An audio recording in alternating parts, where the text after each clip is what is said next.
Welcome back, everyone. In this lecture, we'll go over the solutions for the RNN exercise notebook questions. Let's get started. All right, here we are at the exercise notebook.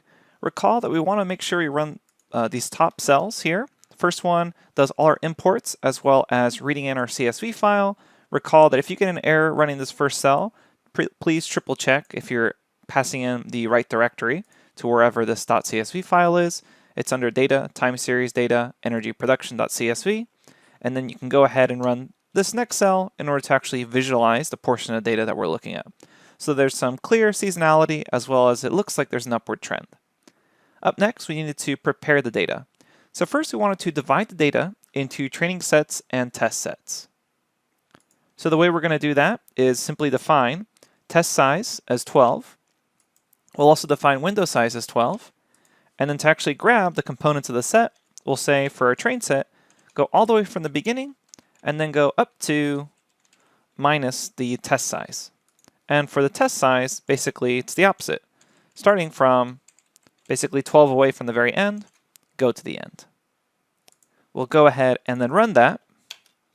And you should see your training set be 313 length, and then your test set should be 12. Next, we want to normalize the training set.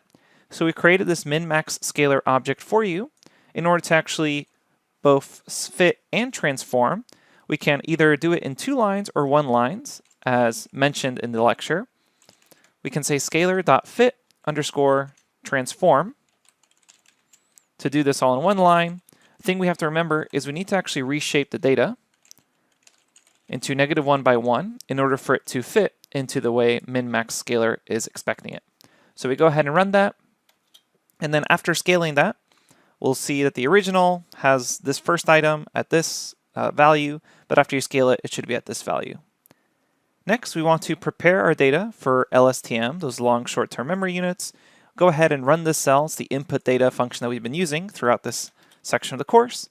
Then, for our training data, what we can do is we simply take in the input data function and we pass in our normalized training data as well as the window size. So we run that, and then we can confirm that we now have training data 301. And then up next, we want to define the model. So let's go ahead and code out the model. What we're going to do here is we'll say df, create our initialization method. This takes in self, of course. And then what we're going to do here is we're going to pass in an input size. There's essentially just one time series, or a feature of 1. The hidden size, we went ahead and suggested 64 neurons inside this LSTM layer. And then the output size, since we're just predicting one subsequent value, it's going to be equal to 1. Then inside of this, go ahead and say super init in order to initialize that nn.module we're inheriting from. Then next what we will do is we'll go ahead and set the attribute for the hidden size. We will type out self.hiddenSize is equal to the hidden size that was passed in by the user. In this case, we're using 64. And now it's time to add an LSTM layer by saying self.lstm is equal to nn.lstm, and it will take in that input size and spit out that hidden size. Then we add in the fully connected layer by saying self.linear is equal to nn.linear, going from the hidden size down to the output size. And I'm just using tab to autocomplete there. And finally, we want to set our hidden states. So that's essentially our cell state and hidden state. And we do this, we initialize them with torch.zeros, 1, 1, and then the size of self.hiddenSize. And we do this for both the hidden state and the cell state. So torch.zeros, 1, 1, self.hiddenSize. Okay, then after that, we finally just define our forward method. And that's going to take in a sequence and essentially return at the end the last prediction. So let's go ahead and then set that up just as we did before in the lectures. First, we know the output of the LSTM layer is LSTM out, as well as those 2 hidden states. So we do this by saying self LSTM, and we pass in our sequence. We reshape it by the length of the sequence, comma 1, comma -1, and then we'll also say self.hidden. So we pass in those previous hidden states and cell states. Then we get our prediction, which is just the output of that linear layer. So self.linear lstm out. And we're actually going to view this in the correct format, which is length of the sequence by -1. So technically we can mess around with the batch size. Okay, so we go ahead and run this. And then let's make sure we run this code below to check our results. And it looks like we're matching. Next, we're going to define loss and optimization functions. So this should be pretty straightforward. Go ahead and choose a criterion. We'll just use mean squared error loss. And for the optimizer, we'll use what was suggested, which was the atom optimizer. So torch.optimatom, pass in our model parameters, and we'll choose the suggested learning rate of 0.001. Go ahead and run that. Next, we needed to train the model. Again, don't worry too much about printing all of this. Instead, we'll just say set epochs to 50, and then for I in range epochs for sequence, comma, ytrain in our training data. We set our optimizer, essentially resetting the parameters and hidden states. So then we say model hidden is equal to torch.zeros 1 1, where we grab the hidden size from the model, and we do this twice. One for the cell state, one for the hidden state. So 1 1, and again, model hidden size. Finally, we get our prediction, so ypred is equal to model sequence. And we update our parameters. So we calculate our loss. So it's the criterion, comparing our y prediction to the correct next value.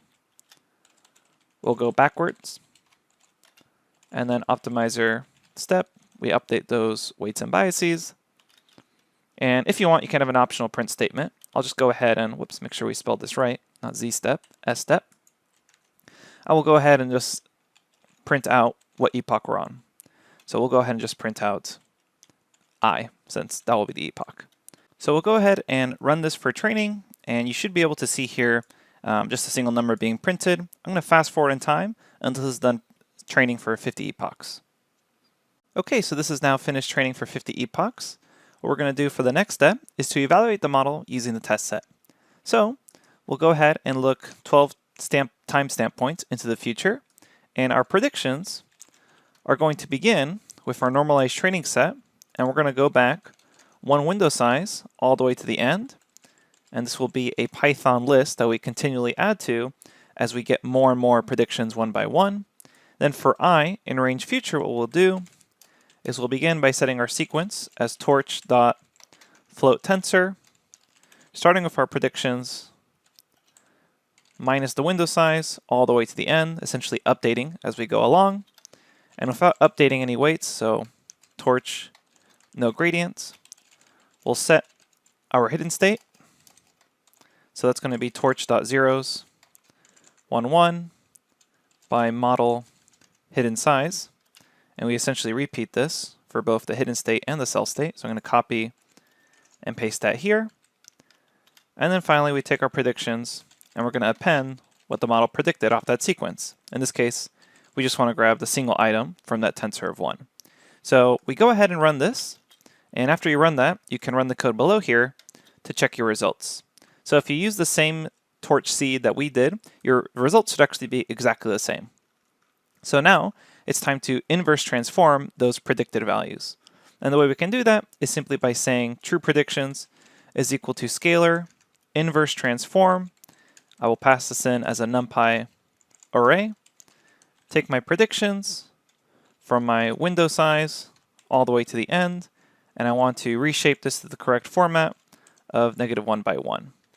So we will go ahead and run this, check out our true predictions, and now they are in the correct format. And finally, as a bonus, we can plot the results. So let's go ahead and do that. In order to plot out our predictions, since they're just an array, we need to set up the timestamps for them. And we can do this by setting up x is equal to npArrange, starting from 2018 0201, going to 2019 0201, and then our data type will be equal to date time 64, and it's monthly data, so we go with braces or brackets, and then we'll go ahead and set that as our x, and we should be able to then say plt plot df IPG, that column, and then we'll plot those x data points we just created against our true predictions. So even with just that simple command, you should be able to see these two lines on top of each other. Now everything else we show here is basically just for formatting. So something we can do here is set up the figure to be a different shape. So you can say plt figure fig size is equal to 12 by 4, run that, and that essentially stretches it out. And if you want, you can then also kind of zoom in and limit the actual scale.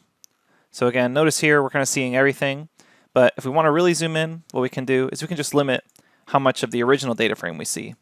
So we can do something like starting from 2017 0101 all the way to the end, and that will zoom in. And essentially at this point, it just becomes matplotlib and pandas plotting commands. But you can see our predictions are actually pretty good. And if you wanted to forecast into the unknown future, you would just expand the size of the future that we chose here. So in this case, we chose a future to kind of go along with the test set, but if I chose, for instance, 24, then that would predict the test set plus 12 more months after that. All right. I hope you enjoyed this exercise. We'll see you at the next section of the course.